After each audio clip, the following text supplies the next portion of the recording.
Okay, so here we are in the target spectrum panel. We can decide now how we want to compute this target spectrum according to the types of CMS, conditional mean spectrum, uniform matter spectrum, predicted mean spectrum, design spectrum, or user-defined spectrum, where the user will import its target spectrum.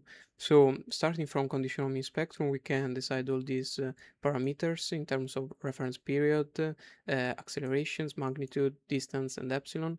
And after this, we can either decide to manually insert these parameters, or if we want this aggregation to be computed on a specific database, we can select this database and on this database, as of now, we have Ithaca and ESMD.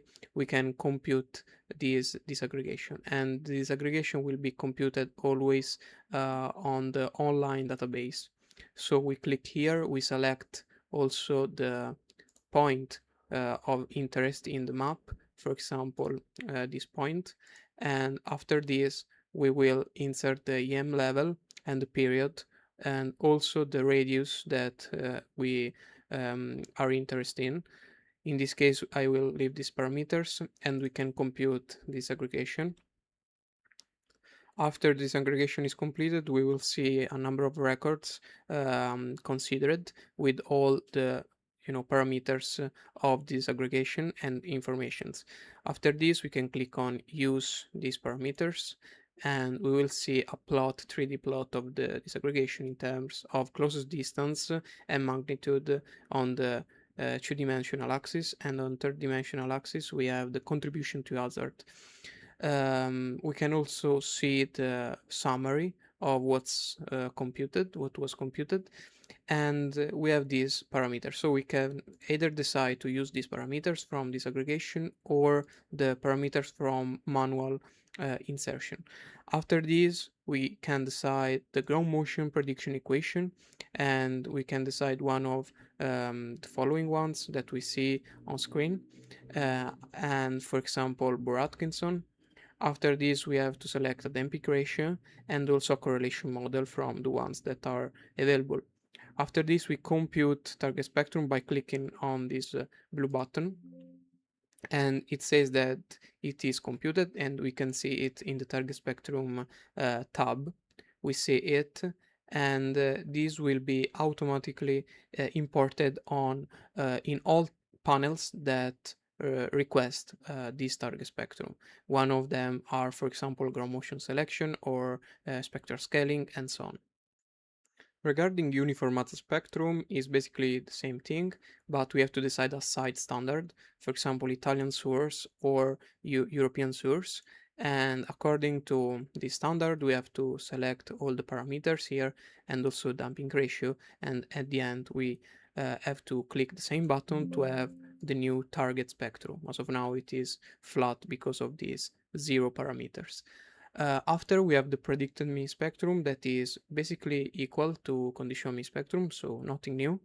And after we have the design spectrum where we have to decide the standard, again NTC or EC8, and also to select the site location, the limit state, nominal life, importance classes, and this is for the Italian site, while for other site we just have peak ground, acceleration, and soil type.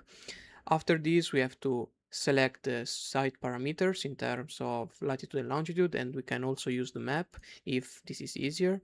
And also select a soil category and a topography, and we have this drop-down menu where we can decide which value to choose. Again, damping ratio, and again, we have to click here to compute the design spectrum. Finally, we have the user-defined spectrum. We can either manually insert the values here, but this is not very common. The best thing to do here is to click import from file. We will have, this panel to that will show, and we have to select some, spectrum to import. For example, I will import this one. And after you click here, we have different possible format to be chosen. Now this is textual and it is recognized immediately by the application. And we can also define how this file is formatted. For example, in this case, we have two columns where first column is time and second column is acceleration. So we can just select, you know, not one acceleration column because we have two columns, so it's time plus acceleration columns. And after this we have also, as you can see here, this is required, we have to insert input acceleration unit and the output acceleration unit that is desirable. So as of now we have these accelerations that are centimeters on second squared, so I will insert this, and I want to see as an output G instead. So I will leave this as it is. After we can also change the first line to be processed. I will I will insert the first one. Also time step, even if in this case we already have the time. And where is the acceleration column is the second one. So I will insert 2. And also here acceleration column to read, this is not selectable, as you can see, just because we have um, only one ground motion, only one spectrum that we imported, and not more than one. So this is not possible to modify.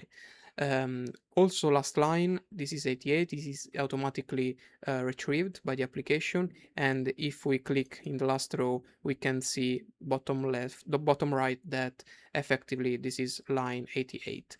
And also time column is the one, as we said before. First acceleration column is the one, it is not modifiable.